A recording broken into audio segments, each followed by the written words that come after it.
Hello and welcome guys to my YouTube channel. आज हम पढ़ने जा रहे हैं पार्टनरशिप अकाउंट के फंडामेंटल्स, जिसमें हम जानेंगे कि लिमिटेड लायबिलिटी पार्टनरशिप क्या है और देखेंगे कि ordinary partnership firm limited liability partnership से कैसे अलग है और इन दोनों के बीच में क्या डिफरेंसेस हैं।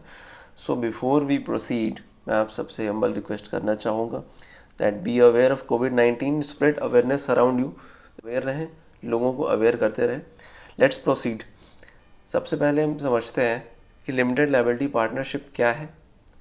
लिमिटेड लायबिलिटी पार्टनरशिप ऐसी पार्टनरशिप है गाइस जिसमें कुछ लिमिटेशंस होती हैं। इसके नाम से ही आप समझ सकते हैं, क्योंकि इसके नाम में यहाँ पर लिखा हुआ है लिमिटेड लायबिलिटी पार्टनरशिप।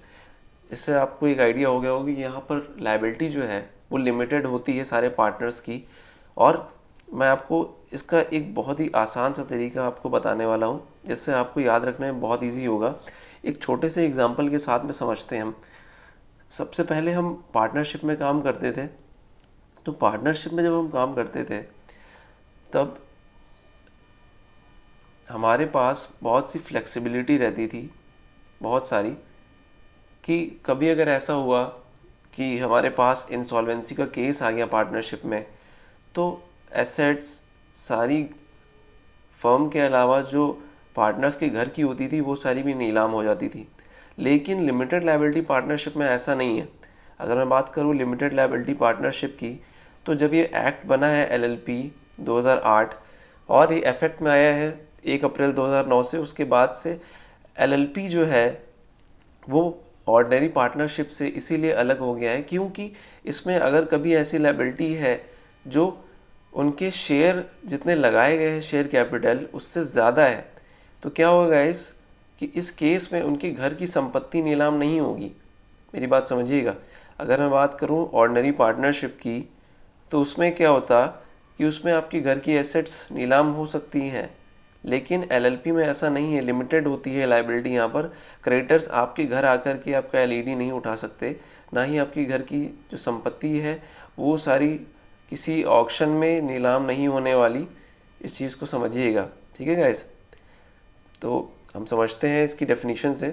यहाँ पर आप देख सकते हैं लिमिटेड लायबिलिटी पार्टनरशिप का मतलब क्या है। ये एक्ट 2008 जो बना हुआ है, इसके अंडर में ये सारी चीज़ें रेगुलेट होती हैं। और हम आगे बढ़ते हैं अपनी नेक्स्ट स्लाइड पर, कुछ और फीचर समझते हैं इसके क्या है। तो हम देखेंगे कि नेचर कैसा है लिमिटेड लायबिलिटी पार्टनरशिप का। अगर हम नेचर की बात करें तो LLP ऐसी बॉडी है जो इस एक्ट के तहत बनी है। दूसरी चीज़, ये एक लीगल एंटिटी है जो सेपरेट है अपने बिजनेस से। जो चीज़ आप 11th में सीखते आए हैं कि सेपरेट लीगल एंटिटी या सेपरेट एंटिटी कॉन्सेप्ट में आपने पढ़ा होगा 11th में, कि बिजनेस और बिजनेसमैन दोनों अलग होते हैं, उन दोनों की एग्जिस्टेंस अलग है। यहाँ पर इस बात को ये पूरी तरीके से जस्टिफाई करता है। ये देख रहे हैं गाइस, लीगल एंटिटी सेपरेट, ठीक है। और इसके बाद बात करें परपेचुअल सक्सेशन। परपेचुअल सक्सेशन का मतलब है गाइस कि अगर कभी ऐसी सिचुएशन आती है कि कोई पार्टनर एक्सपायर हो गया है, तब भी ये बिज़नेस चलता ही रहेगा, ये कभी ख़त्म नहीं होगा। हालांकि ऑर्डिनरी पार्टनरशिप में ये नुकसान था कि वो वहाँ पर बिज़नेस डिसॉल्व हो जाता था, बट यहाँ पर ऐसा नहीं। परपेचुअल सेक्शन मतलब ये चलता रहेगा रनिंग प्रोसेस में। फिर हम बात करें change in partners of LLP shall not affect the existence. यानी पार्टनर्स अगर चेंज होते हैं, पार्टनर्स बदल रहे हैं, उस केस में भी यहाँ पर कोई फ़र्क नहीं पड़ने वाला, हमारा ये जो बिज़नेस है चलता रहेगा। और दूसरी चीज़, ये जो इंडियन पार्टनरशिप एक्ट 1932 है, ये रेगुलेट नहीं करती है LLP को। चलिए गाइस आगे बढ़ते हैं, इसका स्क्रीनशॉट ले लें या फिर नोट डाउन कर लें। अब समझते हैं डिफरेंसेस क्या है। मैं एक एक करके बेसिस के साथ में आपको डिफरेंसेस बताता जाऊंगा पार्टनरशिप फर्म और LLP में। तो सबसे पहले हम बात करेंगे कि लॉ कौन सा एप्लीकेबल होता है। तो लॉ की जब बात आती है तो पार्टनरशिप 1932 के तहत रेगुलेट होता है और LLP 2008 के तहत। बात करें अगर रजिस्ट्रेशन की, तो पार्टनरशिप में ऑप्शनल है रजिस्ट्रेशन। वहीं पर अगर LLP की बात करें तो ROC के तहत रजिस्ट्रेशन कराना ज़रूरी है, ठीक है गाइज।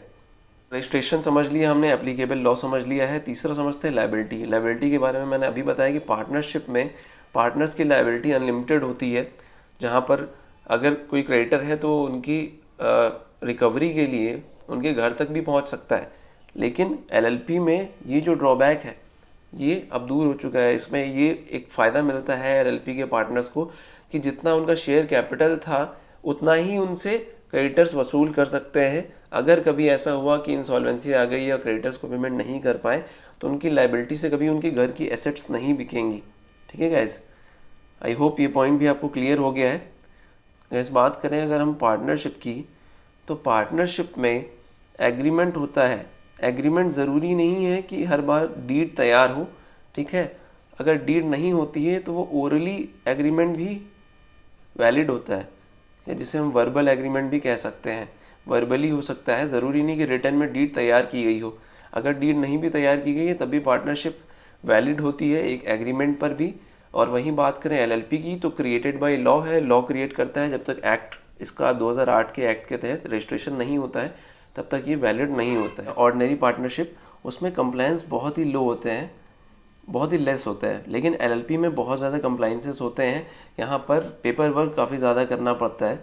ठीक है, ये एक ड्रॉबैक हम कह सकते हैं कि पार्टनरशिप से ज़्यादा कंप्लाइंसेस एलएलपी में होते हैं। पार्टनरशिप में बिजनेस और बिजनेसमैन दोनों एक ही होंगे, वो अलग अलग नहीं होंगे। लेकिन एलएलपी में ये चीज़ एप्लीकेबल होती है। एलएलपी में सेपरेट लीगल एंटिटी का कॉन्सेप्ट फॉलो होता है, बिजनेस और बिजनेसमैन दोनों ही अलग होंगे।